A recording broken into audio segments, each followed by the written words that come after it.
Hello dear students, welcome back to your favorite channel Definite Success पाठशाला. This is your Barkha ma'am, your computer educator. और आज इस session में एक बहुत ही इंपॉर्टेंट सी अपडेट मैं आप सभी को देने वाली हूँ. होपफुली आपने सुन ही लिया होगा कि भाई जो स्टूडेंट्स क्लास 10th में हैं और उन्होंने आईटी सब्जेक्ट यदि सिलेक्ट किया हुआ है, उनके स्कूल में उन्हें आईटी सब्जेक्ट मिला है, that is information technology book code 402, तो उसका सिलेबस चेंज हो चुका है. Yes dear students, IT information technology book code 402 year 24-25 की शुरुआत हो चुकी है और सीबीएसई का एक लेटेस्ट अपडेट आप सभी के लिए यह है कि इसका सिलेबस ऑलमोस्ट चेंज हो चुका है. अब क्या चेंजेस हुए हैं यदि जानना चाहते हो तो स्टार्ट से लेकर एंड तक पूरे सेशन में मेरे साथ बने रहना और अपने दोस्तों तक ये सेशन शेयर कर दो, क्योंकि उन्हें भी तो पता चलना चाहिए कि एक्चुअली सीबीएसई ने क्या मेजर चेंजेस किए हैं आपके सिलेबस में. इस ईयर आपको कौन कौन से चैप्टर्स, कौन से यूनिट्स पढ़ना है या नहीं पढ़ना है, कौन सा सिलेबस आपका, कौन सा चैप्टर आपका रिड्यूस हुआ है सिलेबस में से. ओके, सो चलिए स्टार्ट करते हैं without going any delay. CBSE ने बेसिकली जो करिकुलम आपके लिए रिलीज किया हुआ है, जो आपको कहां मिलेगा, सीबीएसई की ऑफिशियल वेबसाइट पे. तो आपको जाना होगा cbse.gov.in. उसमें आपको मेन वेबसाइट पे नहीं जाना है, आपको एकेडमिक वेबसाइट पे जाना है, जहां पे आपको ये पीडीएफ मिल जाएगा. लेटेस्ट सिलेबस यदि डालोगे, करिकुलम पे यदि जाओगे सीबीएसई एकेडमिक में, तो आपको ये बेसिकली पीडीएफ वहां मिल जाएगा. IT information technology book code 402 latest curriculum for skill test. जो भी आपके स्किल एजुकेशन से, जो भी स्किल से रिलेटेड सब्जेक्ट हैं, जैसे एआई हो गया, आर्टिफिशियल इंटेलिजेंस हो गया आपका, और आईटी हो गया, इंफॉर्मेशन टेक्नोलॉजी, इन सारे सब्जेक्ट्स के जो सिलेबस हैं ईयर 24-25 के, उसमें चेंजेस किए गए हैं सीबीएसई की साइड से. फिलहाल हम आईटी के बारे में डिस्कस करेंगे कि क्या चेंजेस किए हैं. तो इनिशियली उन्होंने यहाँ पे बताया हुआ है कि अपना जो सब्जेक्ट है आईटी इंफॉर्मेशन टेक्नोलॉजी, उसके क्या ऑब्जेक्टिव्स हैं, क्यों आप अपने क्लास 10th में इस आईटी सब्जेक्ट को पढ़ रहे हो. So to familiarize the students with the world of IT and IT enabled services, obvious technology इतनी ज्यादा बूम पर है, दिन पे दिन आपको दिन नई नई टेक्नोलॉजीज मिलती जाती है. तो इन टेक्नोलॉजीज के थ्रू आपको क्या इंफॉर्मेशन मिलती है, इन्हें आप कैसे यूज करते हो, इनसे आप किस तरीके से सर्विसेज को एक्सेस कर सकते हो. So to provide and depth training in use of data entry, internet and internet tools, जितनी भी वेबसाइट्स हैं, वेब सर्विसेज हैं, इंटरनेट के जो टूल्स हैं, जो डेटा एंट्री रिलेटेड सर्विसेज है, उन्हें आप कैसे एक्सेस कर सकते हो. How to develop practical knowledge of digital documentation, spreadsheet and presentation software, digital documentation से रिलेटेड, प्रेजेंटेशन से रिलेटेड, स्प्रेडशीट से रिलेटेड नॉलेज गेन करने के लिए हमने आईटी सब्जेक्ट लिया हुआ है, जहां पे आपको डिटेल में ये सारी चीजें प्रोवाइड की जा रही हैं. तो कुल मिला के ये कुछ ऑब्जेक्टिव्स हैं जो आपको इस पीडीएफ में देखने को मिलेंगे. लेकिन जो काम की बात है ना, आप सोच रहे होंगे कि मैम सिलेबस में क्या बदलाव हुआ है, तो आपको ये अच्छे से पता है कि आपकी जो बुक है वो दो पार्ट्स में डिवाइडेड है, पार्ट ए और पार्ट बी. नहीं ओपन की है तो बुक ओपन कर लो, आपको पता चल जाएगा कहां मेजर चेंजेस हुए हैं, किन चैप्टर्स को हटा दिया है, किन चैप्टर्स के बारे में आपको पढ़ना है, अपने क्लास 10th में बोर्ड एग्जाम को फोड़ कराना है. And before discussing about it, आपको ये पता होना चाहिए कि आपका एग्जाम कितने मार्क्स का होने वाला है, जो पेपर आएगा आपका इस सब्जेक्ट का वो कितने मार्क्स का होगा, कितने मार्क्स का थ्योरी होगा, कितने मार्क्स का प्रैक्टिकल होगा. तो स्टार्टिंग से मैं आपको ये चीज बताती आ रही हूँ, इसमें कोई चेंजेस नहीं हुए हैं, मार्किंग स्कीम आपकी वैसी ही है. टोटल 100 मार्क्स का आपका एग्जाम होगा. कितने मार्क्स का होगा, 100 मार्क्स का. जो टोटल मार्क्स होंगे बेटा वो 100 ही होंगे, लेकिन इसमें आपके 50 मार्क्स होंगे थ्योरी और 50 मार्क्स होंगे प्रैक्टिकल. तो आपका जो बोर्ड एग्जाम का पेपर होगा आईटी का क्लास 10th का, वो 50 ही मार्क्स का होगा, इसमें कोई मेजर चेंजेस नहीं हुए हैं. और 50 मार्क्स का आपका प्रैक्टिकल होगा, और प्रैक्टिकल के जो मार्क्स है वो आपको स्कूल साइड से मिलेंगे. तो स्कूल वालों से बना के रखना, टीचर को इंप्रेस करके रखना यदि पूरे 50 नंबर चाहते हो, क्योंकि आपको ये चीज बहुत अच्छे से क्लियर है. नहीं क्लियर है तो सुन लो, अपने दोस्तों तक शेयर कर देना कि बेस्ट 5 में आपका आईटी सब्जेक्ट काउंट होता है. मींस कि यदि आपके 5 मेन सब्जेक्ट हैं, उनमें से किसी सब्जेक्ट में यदि आपको कम मार्क्स आते हैं या आपका सब्जेक्ट में वो मार्क रुक जाता है या फेल हो जाते हो आप उस सब्जेक्ट में, तो आपके आईटी के मार्क्स उसको ओवरकम कर देते हैं. वैसे ऐसा किसी के साथ हो ना, होपफुली आप सारे सब्जेक्ट्स में बहुत अच्छे मार्क्स को स्कोर करो, इतनी अच्छी पढ़ाई करो, because we all are with you ना. तो बेसिकली आपको ये पता होना चाहिए कि 100 मार्क्स तो आपके फिक्स हैं, जिसमें 50 आपका थ्योरी होगा, 50 आपका प्रैक्टिकल होगा.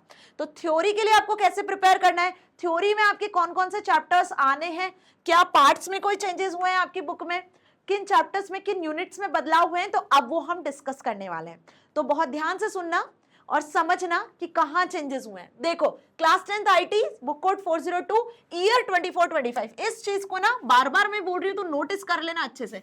क्यों? क्योंकि जब आप नेट पे सर्च करोगे, जब आप गूगल पे सर्च करोगे कि लेटेस्ट सिलेबस ऑफ आईटी, तो वो 23-24 का ही सिलेबस आपको बताएगा। इसलिए बोल रही हूँ सीबीएसई की एकेडमिक वेबसाइट पे जाकर ही आपको ये सिलेबस मिलेगा, ये पीडीएफ मिलेगा, वहीं से इसको एक्सेस करना।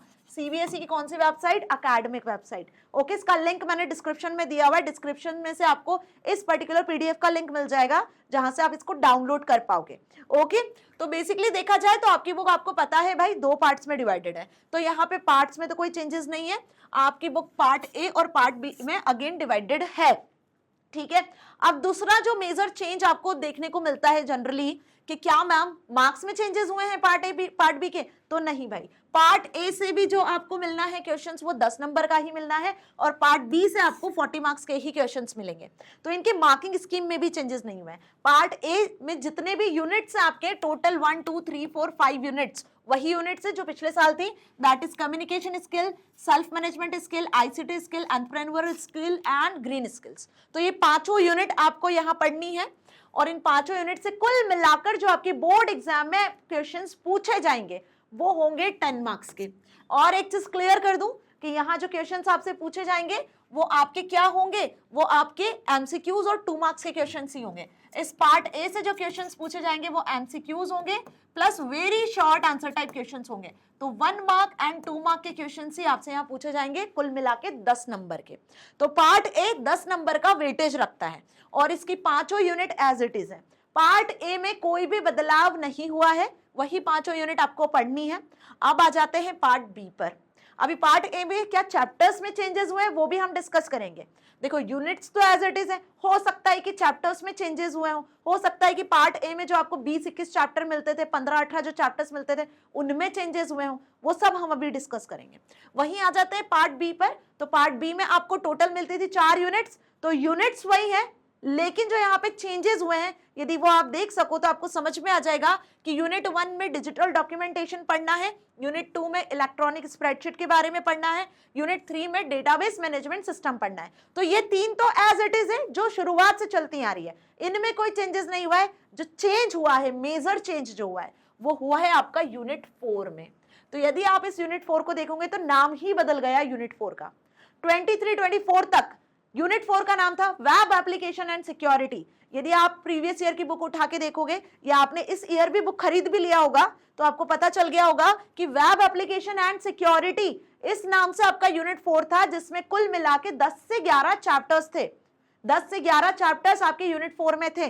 तो यहाँ जो चेंजेस हुए हैं, मेजर चेंजेस, वो यूनिट 4 में हुए हैं। यूनिट 4 का नाम ही बदल दिया है, maintain health safety and secure working environment कर दिया है। मतलब अब इस यूनिट में वही चैप्टर्स इंक्लूड किए गए हैं जो कि किसी एम्प्लॉय या किसी पर्सन की हेल्थ, सेफ्टी और जिस जगह पे वो काम कर रहा है, जिस एटमॉस्फेयर में, जिस वर्क स्पेस पे वो काम कर रहा है, उससे रिलेटेड इंफॉर्मेशन होगी, उससे रिलेटेड चैप्टर्स होंगे। तो होपफुली क्या मेजर चेंज हुआ है पार्ट बी की यूनिट 4 में वो आपको समझ में आया। अब कौन कौन से चैप्टर्स इसमें इंक्लूड किए गए हैं वो भी जानना आपके लिए बहुत जरूरी है। क्या वेब एप्लीकेशन सिक्योरिटी के जितने पूरे चैप्टर्स है वही है या कुछ कम हुए या कुछ एड ऑन कर दिए हैं सीबीएसई ने? तो ये चीज आपको क्लियर है कि पार्ट ए 10 मार्क्स का वेटेज रखता है आपके एग्जाम में, थ्योरी एग्जाम में। वहीं पार्ट बी जिसमें 4 यूनिट्स आपको पढ़ना है वो 40 मार्क्स का वेटेज रखता है। यहां से जो क्वेश्चंस बनेंगे वो आपके एमसीक्यू टाइप बनेंगे plus very short answer type questions बनेंगे, शॉर्ट आंसर टाइप क्वेश्चंस बनेंगे एंड लॉन्ग आंसर्स बनेंगे, जिसमें आपके केस बेस्ड, कॉम्पिटेंसी बेस्ड सभी टाइप के क्वेश्चंस होंगे, है ना। एमसीक्यू बेस्ड जो क्वेश्चंस है वो 1 मार्क के होंगे, वेरी शॉर्ट 2 मार्क के होंगे, शॉर्ट आंसर 3 मार्क के होंगे और लॉन्ग आंसर्स जो होंगे, केस बेस्ड जो क्वेश्चंस होंगे वो 4 मार्क्स के अकॉर्डिंग होंगे। तो इसीलिए ज्यादा वेटेज रखता है 40 मार्क्स। ओके, एंड होपफुली आपको पता होगा कि हम पार्ट बी की शुरुआत कर चुके हैं। डिजिटल डॉक्यूमेंटेशन का फर्स्ट चैप्टर मैंने स्टार्ट कर दिया है और प्रैक्टिकल के साथ धमाकेदार पढ़ाई हम कर रहे हैं, है ना। तो ये तो बात हो गई थ्योरी की, जो थ्योरी के 50 मार्क्स हैं। आपके सिलेबस में कितनी यूनिट्स आनी है और कैसे आपकी मार्किंग होगी। अब इन यूनिट्स में कौन कौन से चैप्टर्स रखे हैं, कौन कौन से हटाए हैं, वो भी डिस्कस करेंगे। उसके पहले जान लेते हैं कि ma'am what about practical. Practical में भी तो 50 नंबर आपको लेकर आने हैं ना, तो प्रैक्टिकल में क्या करूंगे, क्या उसमें भी कोई चेंजेस हुए हैं? तो देखो प्रैक्टिकल में फिलहाल कोई चेंजेस नहीं हुए हैं। जो प्रैक्टिकल के आपके मार्क्स होंगे वो 50 मार्क्स कुछ इस तरीके से आपके स्कूल से आपको प्रोवाइड किए जाएंगे। जैसे मैं बात करूं सबसे पहले प्रैक्टिकल वर्क में, तो डॉक्यूमेंटेशन, स्प्रेडशीट, डेटाबेसेस, जो पार्ट बी हमने अभी देखा उसमें जो स्टार्टिंग की 3 यूनिट्स हैं उन्हीं का प्रैक्टिकल आपसे पूछेंगे। समझ में आ गई बात? जो स्टार्टिंग की 3 यूनिट है, डॉक्यूमेंटेशन, प्रेजेंटेशन, स्प्रेडशीट और डेटाबेसेस, है ना, उससे रिगार्डिंग आपसे प्रैक्टिकल पूछा जाएगा, जिसमें open Office writer, open office Calc और डीबीएमएस एसक्यूएल लैंग्वेज के बारे में आपको पढ़ाऊंगी, मैं प्रैक्टिकल के साथ समझाऊंगी, प्रैक्टिकल्स भी करवाऊंगी, जो एज इट इज आपके अपने प्रैक्टिकल एग्जाम में पूछ लेंगे। अब इनके जो मार्क्स हैं वो कुछ इस तरीके से हैं, 20 मार्क्स, 20 मार्क्स का आपका इन सब्जेक्ट का प्रैक्टिकल होगा। उसके बाद होगा आपका वाइवा। अब प्रैक्टिकल में वाइवा ना हो ऐसा हो ही नहीं सकता है ना मैम, जिससे सबको डर लगता है जनरली कि वाइवा में क्या पूछेंगे, एक्सटर्नल्स आएंगे, टीचर्स जो भी रहेंगे वो आपसे क्या पूछेंगे। तो 10 मार्क्स का आपका वाइवा होगा, ऐसे कुल मिला के आपका प्रैक्टिकल एग्जाम होगा 30 मार्क्स का। अब आप सोच रहे होंगे प्रैक्टिकल भी तो 50 मार्क्स का हो रहा है, लेकिन ये तो बात हो गई सिर्फ 30 की, तो बाकी के 20 मार्क्स का क्या होगा? सुनो, जो बाकी के 20 मार्क्स होंगे उसमें आपको प्रोजेक्ट वर्क दिया जाएगा। बिना प्रोजेक्ट के कभी कुछ होता है क्या? स्कूल में नहीं होता है। हॉलीडेज लग गए तो स्कूल से प्रोजेक्ट मिल जाता है ना, प्रैक्टिकल होते हैं तो प्रोजेक्ट वर्क दिया जाता है, तो भाई प्रोजेक्ट तो बनाना पड़ेगा। तो अच्छा खासा आपको प्रोजेक्ट दिया जाएगा, टीचर आपको प्रॉपर टॉपिक देगी, उस टॉपिक के अकॉर्डिंग आपको प्रोजेक्ट बनाना होगा, जो कि 10 मार्क्स का वेटेज रखेगा आपके प्रैक्टिकल में। उसी के बाद आपको एक प्रैक्टिकल फाइल भी रेडी करनी पड़ेगी। प्रोजेक्ट वर्क के अलावा आपको एक प्रैक्टिकल फाइल भी बनानी पड़ेगी, जो आप प्रैक्टिकल कर रहे हो, जो आपने साल भर पढ़ा है सॉफ्टवेयर्स के बारे में, कैल्क के बारे में, ओपन ऑफिस बेस, राइटर के बारे में, उससे रिगार्डिंग आपको प्रैक्टिकल्स लिखने पड़ेंगे, ठीक है, प्रैक्टिकल फाइल में, जो 10 मार्क्स का होगा। तो ऐसे कुल मिला के ये हो गए आपके 30 मार्क्स और ये हो गए आपके 20 मार्क्स, तो क्या हो गया, ये 50 मार्क्स का आपका प्रैक्टिकल हो जाएगा। तो 50 मार्क्स थ्योरी के, 50 मार्क्स प्रैक्टिकल के, तो टोटल हो जाएंगे आपके 100 मार्क्स। तो मेजर जो चेंज हुआ है डियर स्टूडेंट्स, वो हुआ है यूनिट 4 में, और उसके कौन से चैप्टर्स हटाए हैं और कौन से चैप्टर्स रखे हैं सीबीएसई ने इस बार आपके लिए, वो अब हम जानेंगे। तो वन बाय वन हम एक एक यूनिट को डिटेल में समझ लेते हैं कि किस यूनिट में इस बार आपको आईटी में कौन कौन से चैप्टर्स अब पढ़ने हैं। तो यदि मैं बात कर लूं पहला पार्ट ए में तो आपको क्लियर ही है। देखो पार्ट ए में तो आपको communication skills, self management skills, ICT skills, entrepreneur skills, green skills, इसके तो चैप्टर्स हमें क्लियर है, इसमें कोई चेंज नहीं हुआ है, एज इट इज आपको जो चैप्टर्स है वही पढ़ने हैं। हम बात करेंगे कहां से, पार्ट बी से, that is digital documentation first unit. उसमें जो पहला चैप्टर आपको दिया गया है आपकी बुक में, मैच करते चलना, बुक आपके पास होगी ना तो आपको सारी चीजें क्लियर होती जाएंगी। Apply styles in the document, book है आपके पास तो इंडेक्स पेज खोलो, उसमें टिक मार्क करते चलो, है ना। अगर लेटेस्ट एडिशन का बुक परचेज कर लिया है तो आपको कोई परेशानी नहीं है, यही सारे चैप्टर्स आपको मिल जाएंगे। नहीं किया है तो जो चैप्टर्स आ रहे हैं उनको टिक मार्क करो, या जो चैप्टर्स नहीं आएंगे जो मैं बताऊंगी अभी आपको, उसके आगे क्रॉस करते चलना एज यू विश। क्लियर? तो apply styles in the document जो हमने अभी रिसेंटली कंप्लीट किया है, चल रहा है हमारा चैप्टर, ये पूरा आपसे पूछा गया है सारी चीज इसमें। स्टाइल्स क्या होता है, फॉर्मेटिंग इफेक्ट्स क्या होते हैं, कैसे फिल फॉर्मेट टूल का यूज करते हो आप, ठीक है, नई स्टाइल्स कैसे क्रिएट कर सकते हो, स्टाइल्स को अप्लाई कैसे करते हो जो प्री डिफाइंड स्टाइल्स होती हैं, इनके प्रैक्टिकल्स भी लिखे हुए हैं आगे, जो प्रैक्टिकल्स आपसे एग्जाम में पूछे जा सकते हैं। और ये सारे प्रैक्टिकल्स मैं समझाऊंगी आपको, डोंट वरी, है ना, तो कहीं किसी प्लेटफॉर्म पे जाने की जरूरत नहीं है। सेकंड चैप्टर, इमेजेस को, ऑब्जेक्ट्स को कैसे यूज करते हो, किस तरीके से आप अपने डॉक्यूमेंट्स में इमेजेस को ऐड कर सकते हो, ग्राफिक्स को ऐड कर सकते हो, कौन कौन से ऑप्शंस इसके लिए होते हैं, इमेजेस को मॉडिफाई कैसे कर सकते हो, रोटेट कैसे कर सकते हो, रीसाइज कैसे कर सकते हो, हाउ टू क्रॉप और डिलीट द इमेज, ठीक है। और इसी के साथ में इमेजेस की पोजीशनिंग कैसे करते हो, यदि आपको किसी एक डॉक्यूमेंट में किसी अदर प्लेस पर इमेजेस को पेस्ट करना है, अदर टेक्स्ट के साथ में पोजीशनिंग करनी है तो कैसे करना है। ये हो गया आपका चैप्टर नंबर 2, ये भी आपसे पूछा जा रहा है इस ईयर, ठीक है। तो 2 चैप्टर तो हमारे पक्के हो गए, किससे रिलेटेड, डॉक्यूमेंटेशन से रिलेटेड। वही थर्ड चैप्टर देखो, क्रिएट एंड यूज टेम्पलेट, तो ये चैप्टर भी आपसे पूछा जाएगा, जिसमें टेम्पलेट्स जो होती हैं डिजिटल डॉक्यूमेंटेशन में, देखो हर एक सॉफ्टवेयर में टेम्पलेट्स होती हैं, है ना, बनी बनाई कुछ टेम्पलेट्स होती हैं, उनका यूज करो और क्विकली अपने डॉक्यूमेंट को या शीट को क्रिएट करो। तो वर्ड में भी टेम्पलेट्स होती हैं, इनको कैसे क्रिएट करना है, राइटर में भी होती है, चाहे हम बात करें वर्ड की या राइटर की। अब एक चीज अपने माइंड में क्लियर करना कि क्लास 10th का जो सीबीएसई का एग्जाम होगा उसमें open Office writer, open office Calc, open office Impress, इन्हीं के क्वेश्चंस पूछे जाएंगे और इन्हीं के प्रैक्टिकल्स में आपको करवाऊंगी।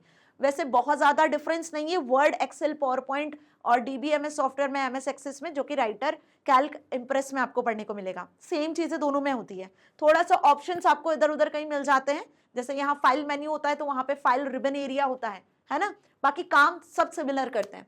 यदि आपको राइटर अच्छे से समझ में आता है तो आपको वर्ड पे आप इजीली काम कर सकते हो, वर्ड अच्छे से समझ में आता है तो राइटर पे इजीली काम कर सकते हो, ठीक है। दोनों के प्रैक्टिकल्स मैं आपको बताती चलूंगी। दोनों स्टूडेंट्स जो कि MS Word, Excel, PowerPoint का यूज कर रहे हो, ओपन ऑफिस राइटर का यूज कर रहे हो, तो आपको दोनों के प्रैक्टिकल्स में प्रोवाइड करूंगी ताकि आपको कोई कंफ्यूजन ना हो। बट एग्जाम में, थ्योरी पेपर में आपको राइटर के ही स्टेप्स लिखने हैं, ये ध्यान रखना। फोर्थ चैप्टर भी एज इट इज आ रहा है, क्रिएट टेबल एंड कंटेंट्स, कि टेबल ऑफ कंटेंट्स को कैसे क्रिएट करते हो। तो ये टेबल ऑफ कंटेंट्स का मतलब क्या है कि इंडेक्स पेज कैसे आप क्रिएट कर सकते हो। आप कोई आर्टिकल लिख रहे हो, आप कोई बुक बना रहे हो, या आप कुछ भी अपना प्रोजेक्ट वर्क भी कंप्लीट कर रहे हो, तो उसमें एक इंडेक्स आप प्रिपेयर करते हो ना, उसको हम वर्ड में कहते हैं table of contents. Table of contents को कैसे क्रिएट करते हैं, उसको कैसे कस्टमाइज कर सकते हो, है ना, उसमें स्टाइल्स को कैसे अप्लाई कर सकते हो, ये बेसिकली इस चैप्टर में पढ़ना है। आगे बढ़ जाते हैं, अब आ जाते हैं सेकेंड यूनिट। तो फर्स्ट यूनिट में वही 4 चैप्टर्स आपको पढ़ना है। एक चीज ध्यान रखना कि फर्स्ट यूनिट से एक चैप्टर आपका रिमूव कर दिया गया है। यदि आप अपनी बुक देख रहे होंगे तो आपको पता चलेगा, मेल मर्ज नाम का जो एक चैप्टर था आपकी बुक में डिजिटल डॉक्यूमेंटेशन में, वो हटा दिया गया है। मेल मर्ज वाला जो चैप्टर है, 5th चैप्टर डिजिटल डॉक्यूमेंटेशन का, वो आपसे इस बार ईयर 24-25 में नहीं पूछा जाएगा, जिसके क्वेश्चन हर साल आपके एग्जाम में आते थे। मेल मर्ज नाम का चैप्टर यहां से हटा दिया गया है यूनिट नंबर 1 से। तो एक चैप्टर तो पार्ट बी से हट गया यूनिट 1 से। अंडरस्टैंड। अब आ गए हम unit 2, that is electronic spreadsheet. ठीक है, तो इलेक्ट्रॉनिक स्प्रेडशीट की बात करूं तो यहाँ पे कुछ स्टूडेंट्स एमएस एक्सेल पे चले जाते हैं, लेकिन हम बात करेंगे यहाँ पे ओपन ऑफिस कैल्क सॉफ्टवेयर की। इसमें जो चैप्टर्स आपसे पूछे जाएंगे वो होंगे analyze data using scenarios and goal seek, क्योंकि एडवांस टूल हम पढ़ने वाले हैं। गोल्सिक, सिनारियोज कैसे क्रिएट करना है, सॉल्वर का यूज कैसे करते हो, है ना, वो सारे एडवांस टूल्स यहाँ पढ़ेंगे। सब टोटल का कैसे यूज करते हैं, जो कि व्हाट इफ एनालिसिस में आते हैं, है ना। अब नाम सुन के आपको थोड़ा टिपिकल लग रहा होगा कि मैम ये क्या बोल रही हैं, बट इनका जब हम प्रैक्टिकल करेंगे, इस टॉपिक को जब हम पढ़ेंगे, तो आपको सारी चीजें इजी लगेगी। और रिमेंबर दिस थिंग, इस यूनिट से ये हर साल पेपर में आता है। इसके आगे ना स्टार बना लो, ये हर साल पेपर में पूछा जाता है। व्हाट इफ एनालिसिस के 4 टूल्स हैं, चारों पूछे जाते हैं। कभी भी ऐसा नहीं हुआ कि इनसे रिलेटेड क्वेश्चन नहीं आया हो पेपर में, आज तक नहीं हुआ है। ठीक है, अब डिस्कस कर लें सेकंड चैप्टर इलेक्ट्रॉनिक स्प्रेडशीट का, that is link spreadsheet data. आप अलग अलग स्प्रेडशीट को, 2 से 3 स्प्रेडशीट आपके पास है, अलग से वर्कशीट आपके पास है, कोई वर्कबुक है, उनके डेटा को लिंक कर सकते हो। तो लिंकिंग कैसे की जाती है, हाइपर लिंकिंग कैसे क्रिएट कर सकते हो, है ना, कैसे आप डेटा को शेयर कर सकते हो, ये सारी चीजें हम इस चैप्टर में डिस्कस करेंगे। तो ये चैप्टर भी आपका है। वहीं शेयर एंड रिव्यू स्प्रेडशीट, यदि मल्टीपल यूजर्स, मतलब मल्टीपल यूजर्स किसी एक वर्कशीट को एक्सेस करते हैं, तो उसमें आप वर्कशीट को शेयर कैसे कर सकते हो। ठीक है, होता है जनरली स्कूल्स में आपने देखा होगा, एक ही वर्कशीट होती है जिसमें स्टूडेंट्स का डिटेल होता है, उसे प्रिंसिपल भी एक्सेस करता है उस वर्कशीट को, उसमें चेंजेस कर सकता है, टीचर्स भी उस वर्कशीट पे काम करते हैं, उसमें चेंजेस कर सकते हैं, और आपके पेरेंट्स भी उसी वर्कशीट में चेंजेस कर सकते हैं। सपोज कोई फोन नंबर अपडेट करना है, एड्रेस अपडेट करना है, नेम में कोई प्रॉब्लम है, स्पेलिंग एरर है, तो ये सारी चीजें एक ही वर्कशीट पे मल्टीपल यूजर्स काम कर पा रहे हैं, तो वो एक वर्कशीट इन यूजर्स के साथ में शेयर की जाती है। तो अब इसे कैसे शेयर करना है, उसे रिव्यू कैसे कर रहे हो, उसमें चेंजेस कैसे कर रहे हो, ये सभी इस 3rd चैप्टर में समझेंगे। तो 3rd चैप्टर भी इंक्लूडेड है, how to edit, add format comments, how to share the spreadsheet into multiple users. ठीक है, now 4th chapter, use macros in spreadsheet. Macros का क्या यूज होता है स्प्रेडशीट में। मैक्रोज बेसिकली रिकॉर्ड किए जाते हैं। मैक्रोज में आप अपने कोई भी रिकॉर्डिंग को रिकॉर्ड कर सकते हैं, मतलब जो कोई भी वर्क आपने किया है स्प्रेडशीट में, और वो वर्क यदि रिपीटेडली होता है, बार बार होता है, आप रेगुलरली आके एक्सेल में शीट बनाते हो और वही सारे चेंजेस करते हो, तो उसको रिकॉर्ड कर लो और उसको फिर आप फर्दर अप्लाई कर सकते हो, जिसे मैक्रोज कहते हैं। पढ़ेंगे डिटेल में इस चैप्टर को भी। तो मैक्रोज कैसे क्रिएट करना है, किस तरीके से इसमें वर्क करना है, कैसे आप एक्सेस कर सकते हो, सॉर्टिंग कैसे अप्लाई कर सकते हो, ये बेसिकली बात हो गई 4th चैप्टर की। तो इस यूनिट में इलेक्ट्रॉनिक स्प्रेडशीट में कोई चेंज नहीं हुआ है। जो एक चेंज हुआ है वो 1st यूनिट में हुआ है, जिसमें 5th नंबर का जो चैप्टर है मेल मर्ज हटा दिया गया है। एक्सेल वाली यूनिट से, स्प्रेडशीट वाली यूनिट में से कुछ भी नहीं हटा है। अब आ गए हैं हम 3rd unit, that is database management system. यदि बुक खोल के बैठे हो तो टिक मार्क करते चलो मेरे साथ, क्योंकि कोई आपको नहीं बताने वाला है, पूरे होल यूट्यूब में आपको कोई इस तरीके से नहीं समझाएगा कि भाई यूनिट में से कौन से चैप्टर्स हटे हैं। अंडरस्टैंड, ये बता देंगे जरूर कि यूनिट 4 का नाम बदल गया है, यूनिट 4 में से कुछ चैप्टर्स कम हुए, लेकिन कौन से चैप्टर्स कम हुए हैं, क्या कम हुआ है, क्या आपको पढ़ना है, क्या नहीं पढ़ना है, ये आपको पता होना चाहिए। तो डेटाबेस मैनेजमेंट सिस्टम पे आ जाते हैं।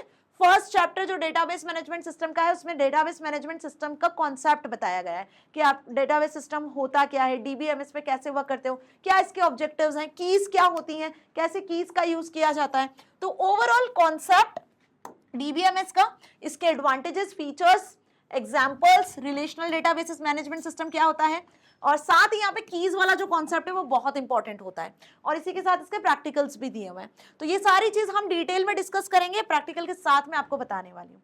फिर आ जाते हैं इसमें एसक्यूएल पर, कि डीबीएमएस में जिस लैंग्वेज पे काम किया जाता है वो लैंग्वेज होती है SQL language. This is structured query language. तो second chapter as it is दिया हुआ है, उसमें भी आपको एसक्यूएल के बारे में पढ़ना है। एसक्यूएल क्या होता है, कितने टाइप की होती है, कौन कौन से डेटा टाइप्स होते हैं, कौन कौन सी कमांड्स होती है, कैसे आप इसमें टेबल क्रिएट कर सकते हो, कैसे इस पे वर्क कर सकते हो, ये ओवरऑल चीजें यहाँ पे दी हुई है। तो आप ओपन ऑफिस इम्प्रेस सॉफ्टवेयर की यदि मैं बात करूं, किसकी, ओपन ऑफिस इम्प्रेस की, तो ये बेसिकली एमएस एक्सेस के इक्विवेलेंट होता है, जिसमें आप एसक्यूएल लैंग्वेज में डीबीएमएस का वर्क कर सकते हो, डेटाबेसेस को, टेबल्स को, फॉर्म्स को, रिपोर्ट्स को क्रिएट कर सकते हो।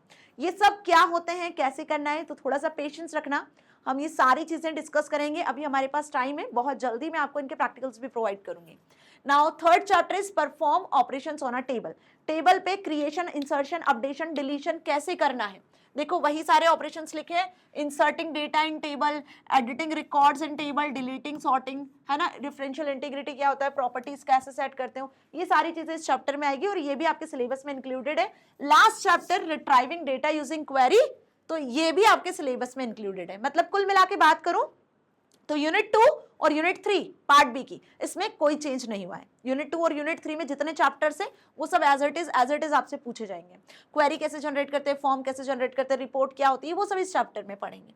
Okay, now fifth chapter is also there, है ना। ये जो यूनिट 3 है उसमें 5वां चैप्टर भी है, फॉर्म्स और रिपोर्ट से रिलेटेड। तो 5 चैप्टर एज इट इज दिए हुए हैं। देखो 5वें चैप्टर में क्या क्या पढ़ना है आपको, ओपन ऑफिस बेस में काम कैसे करना है, लेबल कैसे सेट करना है, बैकग्राउंड कैसे बदलना है फॉर्म का, ठीक है, हाउ टू डिलीट और insert the record into the form, ये सारी चीज यहाँ पे दी हुई है। क्लियर। तो यूनिट 2 और यूनिट 3 में कोई चेंजेस नहीं हुए हैं।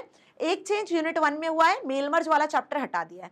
अब जो मेजर चेंजेस यूनिट 4 में हुए हैं, जिसके लिए मैंने आपको कहा था कि स्टार्ट से लेकर एंड तक वीडियो देखना, क्योंकि एंडिंग में ही चेंजेस किए हैं सीबीएसई ने। आपकी बुक में जो सबसे लास्ट यूनिट है पार्ट बी की, दैट इज यूनिट 4, जिसका नाम था वेब एप्लीकेशन एंड सिक्योरिटी, उसी को बदल दिया है, उस यूनिट का नाम ही बदल दिया है, उसमें चैप्टर्स को ही हटा दिया है। तो कौन से चैप्टर्स मैम, तो यूनिट का नाम बदल के कर दिया है मैनेजिंग हेल्थ एंड सेफ्टी, जिसमें जो चैप्टर्स ऐड किए हैं वो मात्र 3 चैप्टर्स है।